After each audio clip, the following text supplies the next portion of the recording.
Hi everyone, welcome back to my channel. So today I have like a small cute little like pre-fall book haul. Pre-fall because I'm in Texas and it's not gonna get like actually fall until like November probably.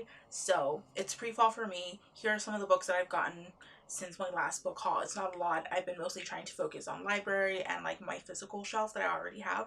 So it's not a lot of stuff. It's a little over 10. Most of these were bought at like used bookstores or like Goodwill, or I actually have some stuff from like an estate sale that my mom and dad like to they like going to estate sales. That's pretty much it. I'm just gonna jump straight into it. It's gonna be a cute, quick little video, so I hope you enjoy. So yeah, starting with the estate stuff, I guess this person was like a horror fan, which is perfect, like great for spooky season. The first book is Gallery of Horror, 20 Chilling Tales by the Modern Masters of Dread, edited by Charles L. Grant. It's a collection of short stories, horror stories. We have like Stephen King and stuff like that.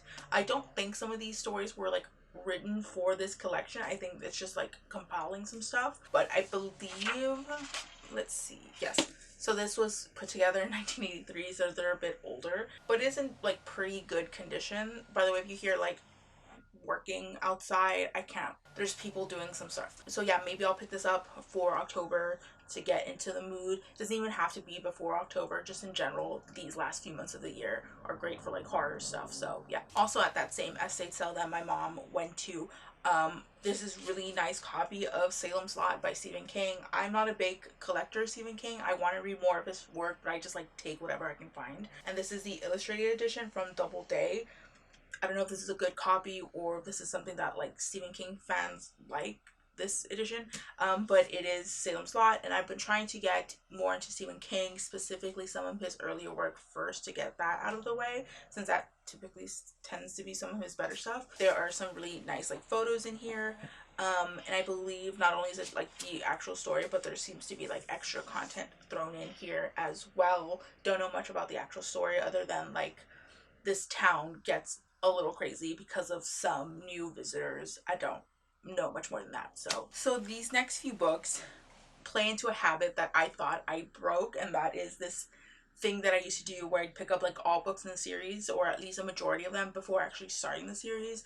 And I thought I like fixed that, because it's not very like, it's not a great habit to have, especially if you don't even know if you're gonna like the series before like taking in tons of books. But I do have a stack of books of series that I haven't really gotten into. But however, technically I did start the Ruxura books series. I'm not sure what the series is called, by Martha Wells. The first one is called The Cloud Roads, I believe.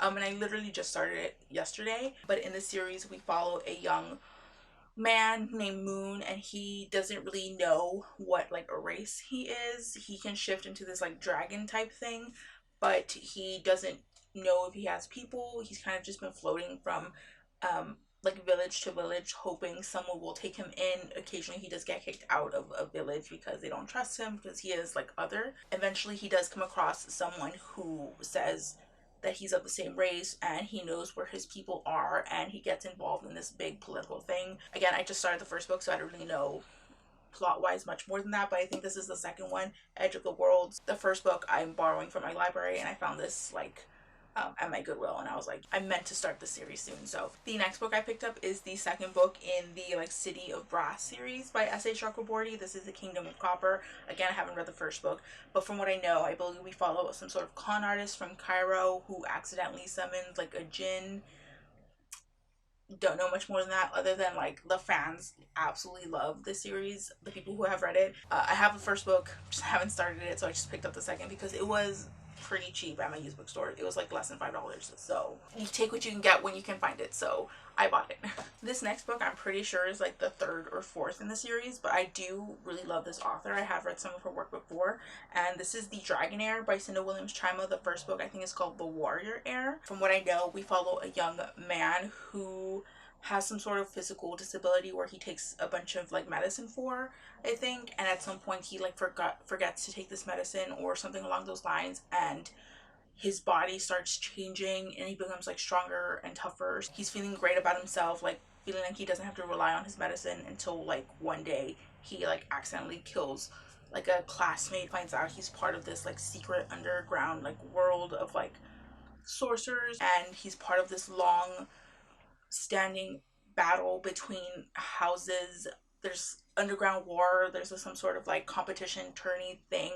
I don't know much. Again, I haven't started the series, I'm terrible, but I have read this author's Seven Realms series, which I absolutely loved. It was one of my favorite YA experiences, reading outside of like the YA age range, because I'm not a teen anymore.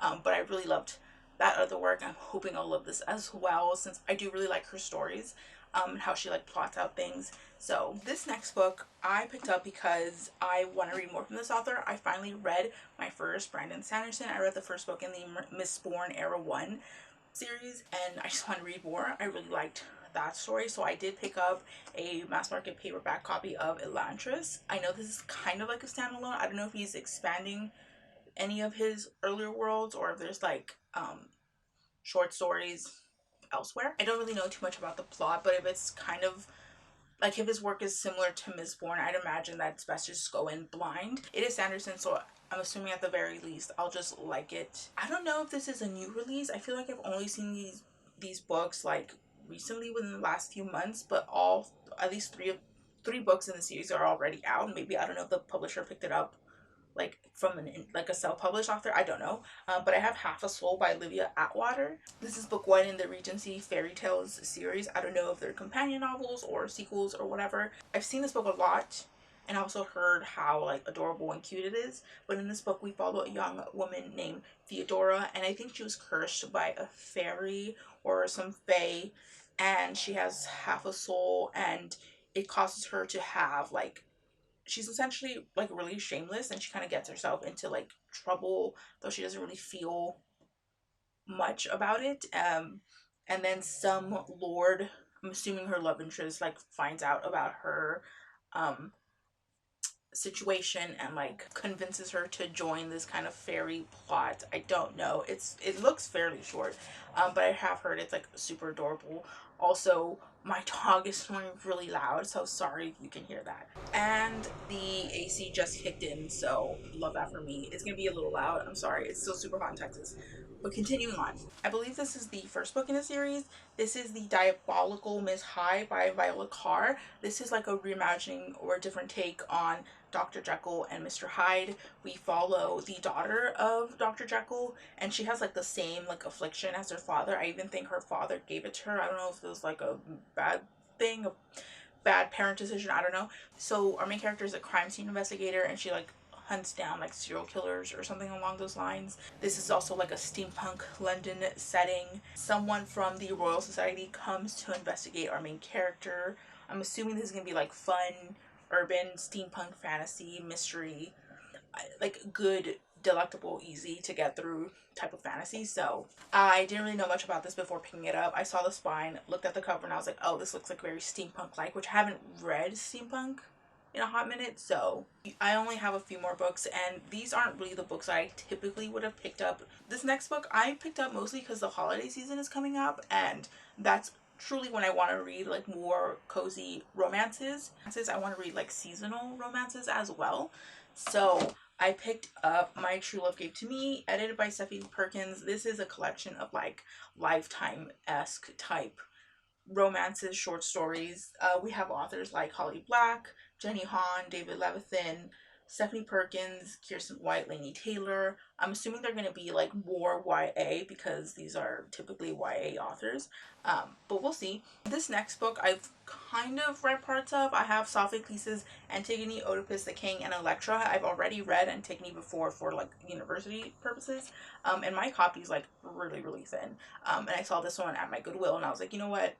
This is a nicer copy. It has more content. I really liked Antigone and like the discussions we had about them back in my university days. And the last book of the haul is again something I typically would not have gone for, but I have Wideacre by Phillipa Greggory. I believe this author is like most known for her like Tudor Stuart historical fiction novels, like The Other Bowling Girl, that type of stuff. I believe this is 100% like fictional, of like her own. It's not based on someone. Recently I have kind of noticed that I do pick up a lot of historical fiction blends, like historical fiction romance, historical fiction mystery, historical fantasy, and all that kind of stuff. And I wanted to pick up something that is just mostly historical fiction. I'm assuming I'll have elements of all that here, but it seems to be mostly fiction. And in this book, I think this is a trilogy, and they're chunky as hell, and the line spacing is not forgiving. In the series, we follow a woman named Beatrice Lacey, and she grew up on this estate called Wideacre, and being a young woman, she kind of knows that at some point she's gonna have to get married and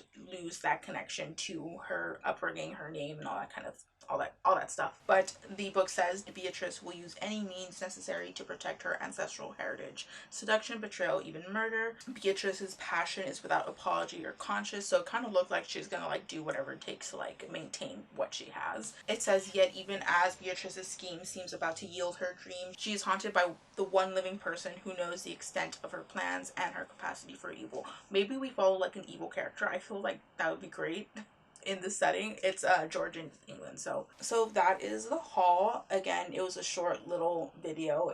I don't buy too much books at a time nowadays. It's also a little bit of an eclectic selection, so let me know if you've read any of these, if you are interested in reading any of these. I would like to hear anything you have to say in the comments down below. I will link my social medias down below, as well as some far more important links. Feel free to like, dislike, comment, or subscribe, or do neither. It's all cool with me. Thank you so much for watching, and I will see you in the next one. Peace out.